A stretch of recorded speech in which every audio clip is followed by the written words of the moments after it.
viewers, welcome back with me Bella yang akan mengajak Anda untuk mengetahui beragam informasi seputar Jawa Tengah dan sekitarnya. Dan hari ini langsung menyapa dari Kabupaten Wonogiri. Sudah hadir bersama dengan Bella ini ada Bapak Joko Sutopo atau akrab disapa dengan Pak Jekeng. Ini juga selaku selain tentunya DPC PDIP Kabupaten Wonogiri, juga seorang Bupati Kabupaten Wonogiri. Selamat pagi Pak, apa kabar? Assalamualaikum, selamat pagi. Alhamdulillah sehat, Mbak. Salam ya, sehat untuk kita Tribuners. Iya. Oke Pak, hari ini kita akan membahas terkait persiapan pemilu PDIP Kabupaten Wonogiri. Tentunya sebagai DPC sendiri, sebelum kita discuss terkait persiapannya akhir-akhir ini atau barusan, mungkin agenda apa sih yang sedang atau sibuk dijalankan? Silakan Pak. Ya, sebelumnya tentu terima kasih atas kesempatan ini bisa berdiskusi dan beraudiensi dengan Tribuners kaitannya dengan sebuah pertanyaan apa sih agenda Pak JK akhir-akhir ini. Ya tentu prioritas karena saya diberi kesempatan memimpin Wonogiri, ya kami concern dan fokus untuk mengintegrasikan program-program pemerintah dalam kerangka besar, tentu bagaimana menjawab persoalan-persoalan yang ada di Kabupaten Wonogiri. Itu fokus kami, itu concern kami. Maka ruang-ruang evaluasi, ruang-ruang pencermatan dan pengawasan terhadap seluruh program-program kebijakan yang diselenggarakan oleh pemerintah menjadi konsekuensi logis untuk dijamin bahwa itu akan berjalan dengan baik. Itu concern kami di tahun awal anggaran, artinya di triwulan pertama. Oke, triwulan pertama pastinya menjelang pemilu 2024 nanti ya Pak. Baik, kemudian berkaca dari pemilu 2019 lalu, ini Bella sempat mengetahui bahwasanya PDIP Wonogiri meraih sebesar 28 kursi, benar ya Pak? Which is ini bisa dibilang separuhnya begitu. Nah, untuk target kedepannya 2024 ini berapa kursi nih Pak? Kalau bicara konfigurasi politik tentu sangat dinamis. Ada sebuah kondisi yang menjadi satu pencermatan bersama bahwa bicara politik tentu bicara dinamika yang sangat dinamika yang sangat beragam. Kalau pertanyaannya berapa sih target PDI Perjuangan Kabupaten Wonogiri, lebih tepatnya kami tidak ada target-target tertentu. Kami lebih kepada berupaya untuk mendapatkan kepercayaan publik, kepercayaan masyarakat. Kami hadir menyapa, kami mencoba hadir sebagai menjembatani apa yang jadi persoalan-persoalan publik. Lah, kalaupun pada proses itu masyarakat nanti semoga bisa memberikan apresiasi kepada partai kami, dan itulah sebuah konsekuensi yang kami harapkan. Ada ruang-ruang edukasi, ada ruang-ruang konsolidasi, dan ada ruang-ruang rekonsiliasi yang itu akan berdampak kepada elektoral kami. Oke, nampaknya tidak ada target khusus ya Pak, tapi berupaya tentunya seperti itu. Berupaya pasti, kalau bicara target kan ada banyak syarat objektif yang harus terpenuhi. Yang terpenting adalah saat sekarang PDI Perjuangan diberi kesempatan memimpin Wonogiri, itulah ruang yang harus kami akselerasikan untuk bisa menjawab apa yang menjadi mimpi, harapan, dan keinginan masyarakat. Saat mimpi, harapan, dan keinginan masyarakat terjawab atas program-program yang kami siapkan sebagai sebuah konsensus atas kebijakan, kami meyakini masyarakat akan memberikan apresiasi tersebut. Oke, kita harapkan juga terbaik ya Pak nantinya untuk 2024. Baik, kemudian bicara terkait target, tentunya ada juga strategi di dalamnya. Swino ini kan terkenal juga dengan yang namanya di awal tahun 2023 kemarin, tepatnya di bulan Januari ya Pak, kalau nggak salah itu ada strategi belosoran. Itu bisa dijelaskan Pak terkait strategi tersebut? Itu lebih kepada aspek kultural kami.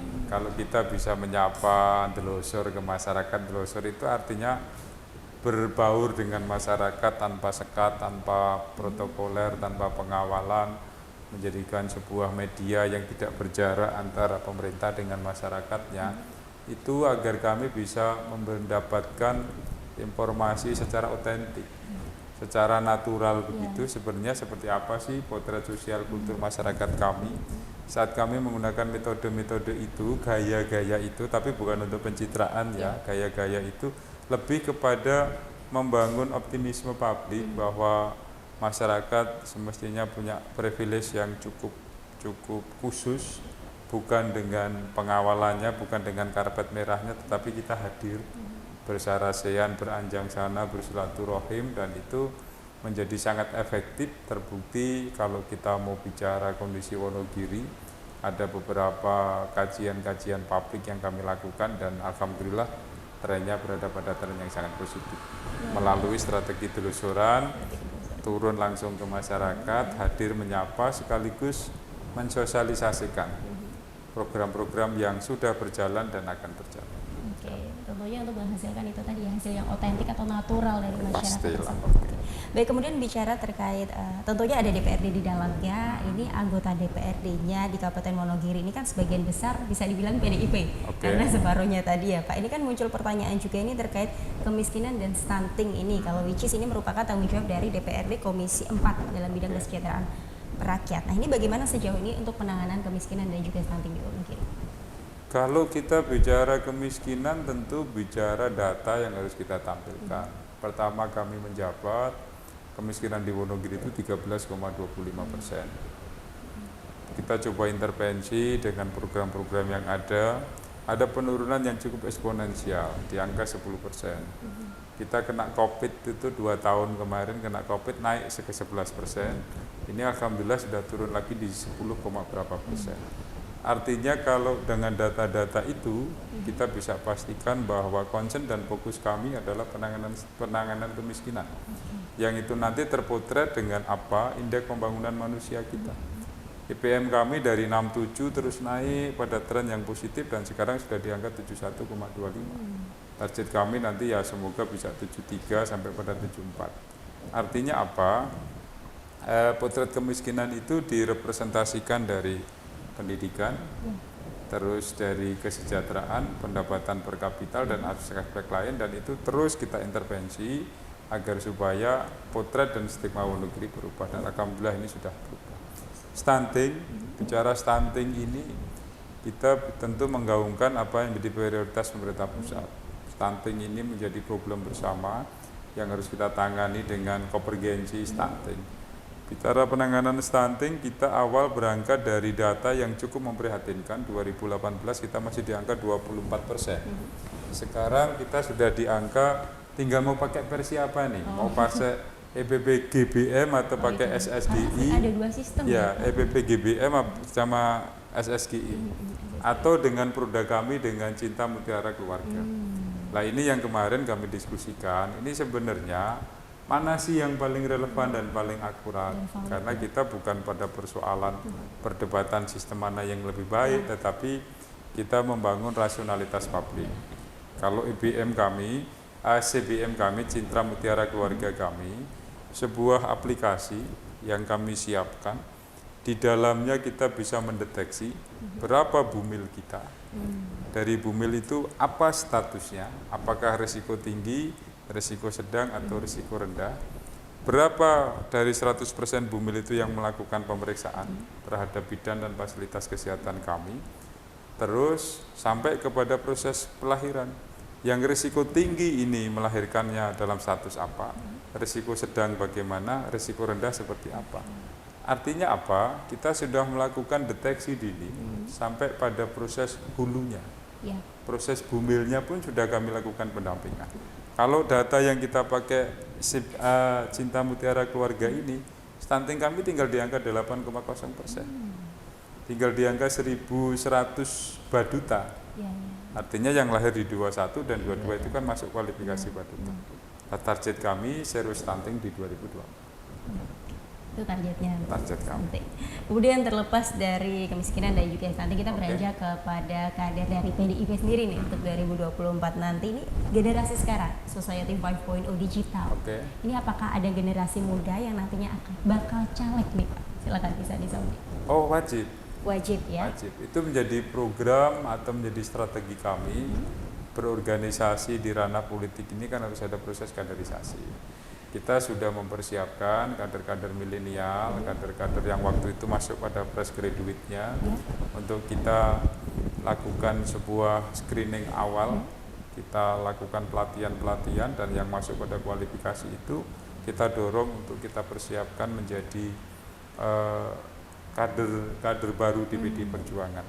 Di data kami kita sudah bisa menampilkan di DJS kami, daftar caleg sementara kami, minimal per dapil itu ada 1 atau 2 yang kita proyeksikan jadi. Ya. Bukan hanya untuk pemenuhan kuota, tetapi memang kita proyeksikan harus jadi dengan beberapa pertimbangan-pertimbangan strategis dan politis. Maka kami pastikan bahwa per dapil nanti kita akan delegasikan kader-kader kita yang punya kualifikasi milenial, yang itu bisa menjawab semangat zaman 4.0 tadi, dan itu merepresentasikan PD Perjuangan menuju kepada partai yang modern, partai yang bisa menjawab semangat zaman dengan apa? Dengan penugasan kader-kader milenial, dan itulah komitmen kami ke depan. Oke, baik. Kalau itu dari kader-kader anak muda. Siap. Nah, kemudian kalau dari wanita-wanita nih pun, kalau anak muda kan bisa jadi wanita, bisa pria. Apakah dari PDIP Wonogiri sendiri ini akan melahirkan sosok-sosok pemimpin wanita ke depannya? Kalau kader wanitanya gimana sejauh ini? Bicara kesetaraan gender tentu konsekuensi yang harus kita penuhi. Konsekuensi ini adalah merepresentasikan bahwa tidak ada dikotomi dominasi gender tertentu. Maka kesetaraan perempuan di kami juga mendapatkan ruang yang sangat prioritas. Penyusunan caleg kami untuk kuota 30% dari kuota perempuan semuanya terpenuhi. Sekali lagi ini bukan hanya untuk pemenuhan kuota, tetapi sudah ada semacam klasifikasi, kita definisikan mana-mana kader-kader perempuan yang kita anggap punya potensi bisa mewarnai sekaligus bisa merepresentasikan keterwakilan perempuan di Kabupaten Wonogiri. Perdapil pun sama, perdapil sudah kita penuhi target caleg jadinya, bukan pemenuhan kuota 30%-nya. Jadi milenialnya oke, terus kader perempuannya oke, para seniornya oke lah. Ini dikolaborasi struktur ini menjadi sebuah infrastruktur kepartian yang ideal di ranah SDM. Itu yang akan kita dorong ke depan. Ternyata tetap memperhatikan gitu. Pasti. Ya. Pasti ya. Baik, kemudian tadi terkait kaderisasi, pastinya juga nantinya di 2024 ada partisipasi suara. Nah, berkaca dari tahun sebelumnya, kalau dari tataran geopolitik di Jawa Tengah sendiri, ini kan Wonogiri termasuk yang luas juga begitu ya. Tapi di sisi lain yang menjadi persoalan adalah banyak perantau gitu. Nah, nantinya apakah akan ada mungkin dari KPU atau Bawaslu begitu ya, ada sosialisasi untuk nantinya para perantau kembali lagi ke Wonogiri saat pemilihan di 2024 nanti. Kalau menanggapi hal ini bagaimana Pak terkait perantau? Bicara perantauan tentu bicara potret sosial ekonomi kami, sosial kultur kami. Berangkat dari sebuah entitas wilayah yang masuk pada kualifikasi miskin, karena kemiskinan ini maka masyarakat kami banyak yang merantau. Ini landasan filosofisnya. Dari kondisi itu yang perlu kita bangun hari ini adalah membuka lapangan pekerjaan seluas-luasnya agar angka-angka urbanisasi di Kabupaten Wonogiri bisa kita tekan. Terus kalau pertanyaannya adalah bagaimana nanti partisipasi dari para perantauan. Bicara perantauan tentu bicara aspek kemanfaatan yang diberikan dalam proses demokrasi ini sendiri. Semisal kita bicara, Pak JK, Bupati yang lahir dari proses demokrasi Pilkada 2020. Mereka dengan cerdas akan menilai apa kebijakan seorang JK, apa program seorang JK, bagaimana perubahan ruang-ruang publik di Kabupaten Wonogiri. Saat perantauan nanti dengan diskresinya, dengan penilaiannya, dengan kaca naturalnya, cara pandang yang naturalnya, merasakan akan ada dampak manfaat atau tidak bermanfaat, mereka otomatis akan bersikap. Kalau kita melihat tingkat partisipasi kami di atas 75%, berarti kalau partisipasinya sudah di angka di atas 75%, mereka secara otomatis ada momen-momen politik baik itu pileg maupun pilkada pasti akan turut berpartisipasi, menyalurkan hak politiknya dengan menyempatkan diri balik pulang kampung, mensukseskan pagelaran sukses demokrasi. Itu kami lihat dari tingkat partisipasi warga masyarakat Wonogiri dalam momen-momen politik. Luar biasa. Partisipasi tetap diperlukan ya. Partisipasinya cukup tinggi kok, di atas 75%. Luar biasa. Terkait tadi di atas 75% ya Pak. Kemudian gimana sih cara menjaga hati masyarakat tersebut sejauh ini? Kalau bicara menjaga hati masyarakat, apa sih ngimpinin masyarakat? Masyarakat itu pribadi yang mandiri loh. Petani mandiri, perantauan mandiri, pedagang mandiri, wira swasta mandiri, pekerja jasa mandiri. Ini kemandirian atas nalurinya. Coba bayangkan kalau beliau-beliau tidak mandiri, betapa pusingnya pemerintahan. Kan begitu. Iya, iya. Maka yang dibutuhkan menjaga hati apa? Apa yang jadi mimpinya? Cukup siapkan jalan yang halus. Iya. Apa yang jadi mimpinya? Siapkan pelayanan kesehatan yang berkualitas. Apa yang jadi harapannya? Wilayah pelayanan administrasi kependudukan cepat, gratis dengan telunjuk sakti kami. Bikin KTP hanya cukup 15 menit selesai. Tidak harus wirawiri ke Dispenduk Capil, bisa lewat Android, bisa lewat kepala desa, bisa lewat konten-konten yang sudah kita, aplikasi-aplikasi yang sudah kita siapkan dan kita integrasikan dengan dinas-dinas vertikal yang lain. Itulah representasi dari pemerintah hadir, menjawab apa yang menjadi keinginan masyarakat. Lah, itulah upaya kami menjaga hati. Dan pada akhirnya berdampak pada partisipasi. Kalau kami mau sedikit mendeskripsikan apresiasi masyarakat kepada kami, dari 13 kursi ke 28 kursi. Naik 120%, itu bukan angka yang kecil, bahkan itu sangat fenomenal. Artinya ini adalah, semoga analisis kami benar, ini adalah kecintaan masyarakat Wonogiri kepada kami. Penghargaan masyarakat Wonogiri kepada kami, dan itulah bentuk sinergisitas sekaligus komitmen. Kami adalah pejabat politik. Pejabat politik adalah sebuah jabatan yang dilahirkan dari proses demokrasi. Maka kami harus bisa menjawab apa yang menjadi janji politik kami, menjadi komitmen kami dengan masyarakat yang kami tuangkan pada visi dan misi, dan kami harus mewujudkan itu. Oke, luar biasa. Menjaga hati, partisipasi, mandiri begitu ya. Oke, pastilah. Coba kita bayangkan kalau petani itu minta pekerjaan ke pemerintah, 117.000 petani kami. Pusing ya Pak? Pusing kali kita, nggak mampu kita menyediakan pemerintahan. Maka yang kita sediakan adalah infrastruktur pendukungnya. Bagaimana CUT-nya, bagaimana irigasinya, bagaimana ketersediaan pupuknya, bagaimana nanti pasca panennya. Itu pemerintah harus hadir melakukan sosialisasi agar ada kepastian, agar ada satu hubungan yang nanti bisa menimbulkan hubungan emosional, chemistry-nya terjalin dengan baik, dan itulah proses untuk kita membangun sinergisitas ke depan. Luar biasa.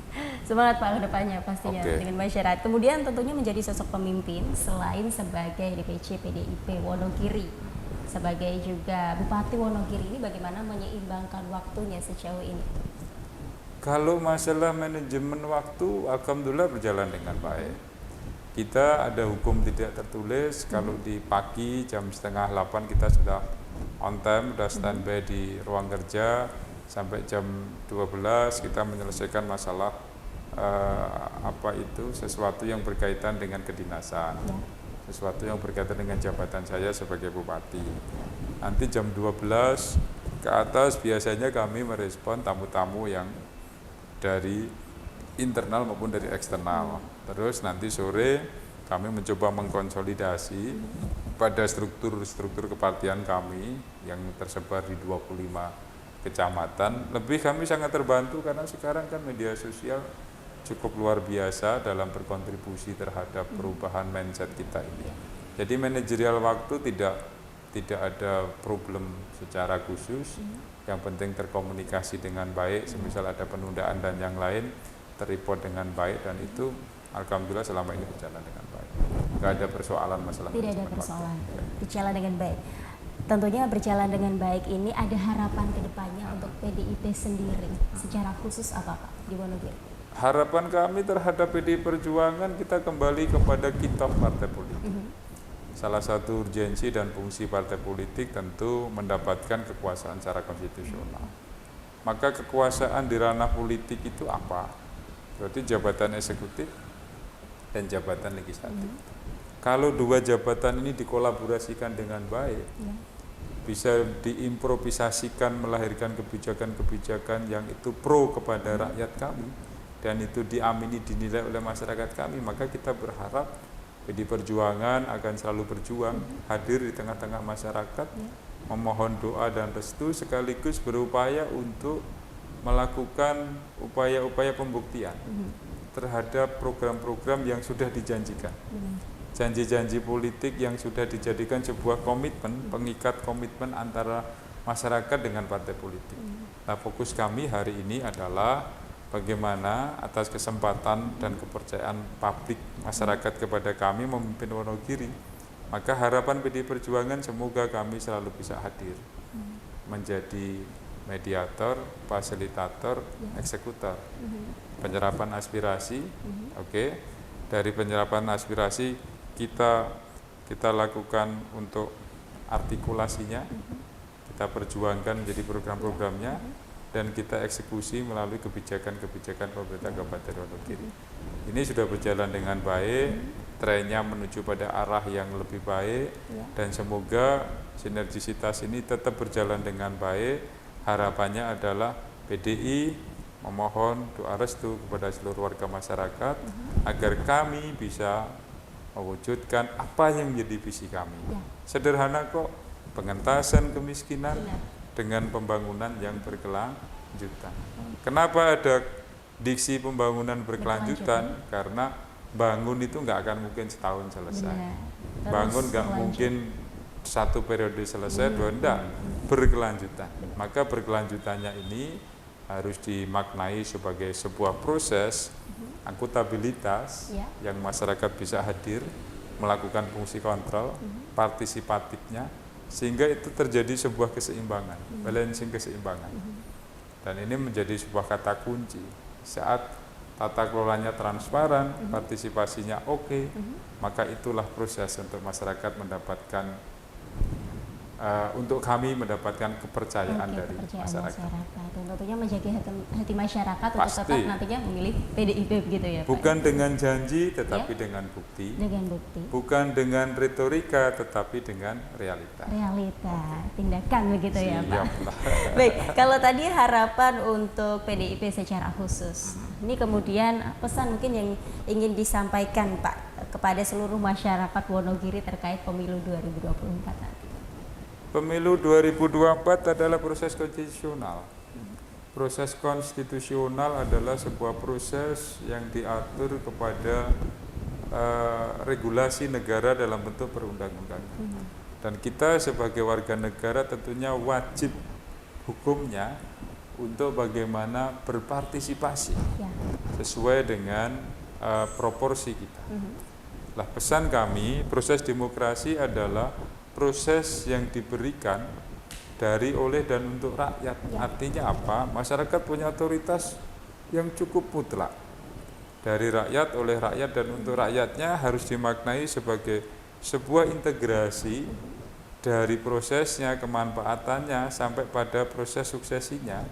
Masyarakat harus hadir dengan apa? Melihat konfigurasi. Demokrasi tidak harus dimaknai sebagai proses perebutan kekuasaan, tetapi justru demokrasi harus dimaknai sebagai sebuah evaluasi besar. Pihak yang sudah memimpin karyanya seperti apa, pihak yang ingin memimpin integritas dan kredibilitasnya seperti apa. Maka demokrasi ini harus menjadi ruang edukasi publik, bukan untuk bicara politik identitas, bukan untuk bicara politik pragmatis transaksional, bukan untuk bicara saling menjelekkan satu dengan yang lainnya, tetapi sebagai satu ruang untuk menyediakan ruang yang sangat terbuka, sangat transparan. Untuk apa? Masyarakat berpartisipasi atas apa? Hasil penilaiannya dengan apa? Infrastruktur publik yang ada. Bisa media sosial, bisa masalah media kultural, bisa media budaya, dan aspek-aspek lain yang pada akhirnya masyarakat ada pemahaman. Oh, perebutan kekuasaan itu melalui proses demokrasi yang akan digelar 14 Februari 2024, tetapi esensi dan substansinya bukan untuk menggaungkan perbedaan pilihan dengan isu sara, bukan untuk mendapatkan kekuasaan dengan pragmatisme transaksional yang pada akhirnya high cost, no return, kan begitu. Tetapi masyarakat harus bisa memberikan penilaian yang sudah pernah memimpin kerjanya bagaimana, yang akan berkeinginan memimpin seperti apa. Itulah dua instrumen yang harus dipahamkan kepada publik sekaligus sebagai ruang edukasi politik untuk masyarakat. Luar biasa, pesannya ini sangat mengena. Siap. Bagi masyarakat Wonogiri tentunya, untuk para pelaku PDIP tentunya dalam hal ini. Nah, kemudian Pak, ini ada sedikit mini games atau quick question gitu ya Pak. Quick questionnya adalah nanti Bapak memilih salah satu yang langsung terfikirkan apa, langsung dijawab tanpa memberikan reason atau alasan. Siap ya Pak? Oh, siap. Kita ngobrol lebih santai lagi Pak. Oke. Baik, yang pertama, Bupati atau DPC PDIP Kabupaten Wonogiri? DPC. Baik. Kemudian sepeda atau keluarga? Keluarga. Kemudian tadi DPC dan keluarga berarti ya. DPC PDIP Kabupaten Wonogiri atau keluarga? Keluarga. Luar biasa, tetap jatuhnya ke family. Karena tanpa keluarga apa Pak? Tanpa keluarga kami tidak akan bisa di sini. Oke. Tanpa keluarga mungkin seorang JG semangatnya tidak akan se-strong ini, tidak akan sekuat ini. Tapi yang paling utama adalah keluarga. Terkait keluarga ini, Bella dengar-dengarnya anak Pak JG juga seorang penulis sebenarnya Pak. Penulis buku ya, keren sekali. Dan salah satu judulnya itu emang enak jadi anak bupati gitu ya Pak ya. Mungkin Tribuners kalau ada yang mau beli bukunya, masih ada bukunya Pak atau udah enggak? Kemungkinan 1-2 masih ada. Baik, sebenarnya enak nggak sih jadi anak bupati gitu ya? Mungkin nanti anaknya bisa ngobrol sama Tribun Jateng ya Pak. Oh boleh, kalau diberi kesempatan. Nugra kami ini anak satu, biasa, sedikit muda, cerita. Anak satu, baru kelas 1 SMP. Hobinya protes-protes, mungkin kayak bapaknya itu, genetisnya bapaknya itu mungkin. Tetapi kalau tadi pertanyaan apakah hobi menulis, itu mencerminkan memang ada waktu yang tidak ideal antara kami dengan keluarga. Karena saya di Wonogiri, keluarga berada di Jogja, maka kan judulnya juga menggelitik. Menggelitik ya. Judulnya jangan menggelitik ya, karena memang interaksi kami dengan keluarga sangat berkurang, walaupun tetap keluarga menjadi prioritas. Nah, atas kondisi itu ya tentu harus ada ruang-ruang khusus, waktu-waktu khusus yang mencerminkan bahwa keluarga tetap prioritas. Pasti, tentunya apapun, luar biasa. Apapun. Oke, ini anaknya sepertinya sudah ini ya, tertular begitu ya rasa protesnya begitu ya. Apakah nanti akan masuk juga ke politik? Waduh. Belum tahu ya, masih satu SMP ya. Menurut Nugrah, wah itu nggak kicing juga. Beri kebebasan kepada kami, jangan diatur-atur untuk nanti Nugrah menjadi apa. Tetapi prinsip kami adalah sebagai orang tua menjamin anak mendapatkan pendidikan yang baik, anak mendapatkan ruang-ruang keluarga dan ruang-ruang sosial yang sehat, sehingga dari karakter, dari mentalitas dan karakter terbentuk mental dan karakter yang baik. Itu fokus kami. Terlepas anak kami nanti mau berprofesi sebagai apa, kita memberikan kebebasan. Mental dan karakter yang baik tentunya seperti masyarakat yang ada di Wonogiri, gitu ya Pak. Last but not least Pak, 3 kata closing statement untuk pemilu 2024 di Wonogiri. Pemilu di Wonogiri kita berharap kepada seluruh warga masyarakat berpartisipasi dengan cerdas dan paham akan fungsi daripada demokrasi. Tetap lebih dari 3 ya, tapi itu intinya ya. Berpartisipasi, cerdas, dengan cerdas, fungsi demokrasi. Fungsi demokrasi. Luar biasa. Sekali lagi terima kasih Pak Jagat untuk waktunya. Sebagai DPC PDIP, kemudian sekaligus Bupati Kabupaten Wonogiri. Kedepannya juga lancar. Semoga pemilu di Wonogiri ini juga berjalan dengan baik, aman dan tanpa gangguan ya. Terima kasih atas kehormatan dan kesempatan kami. Semoga diskusi ini memberikan manfaat bagi kami sebagai pribadi, kami sebagai organisasi. Salam hormat untuk Tribun News, Tribun Jateng. Sukses untuk semuanya. Sukses juga untuk Bapak. Terima kasih Bang. Baik Tribuners, demikian untuk Tribun Topik hari ini. Kesimpulannya adalah masyarakat mandiri aktif partisipasi sesuai proporsi. PDIP Wonogiri hadir untuk akselerasi dan aksi.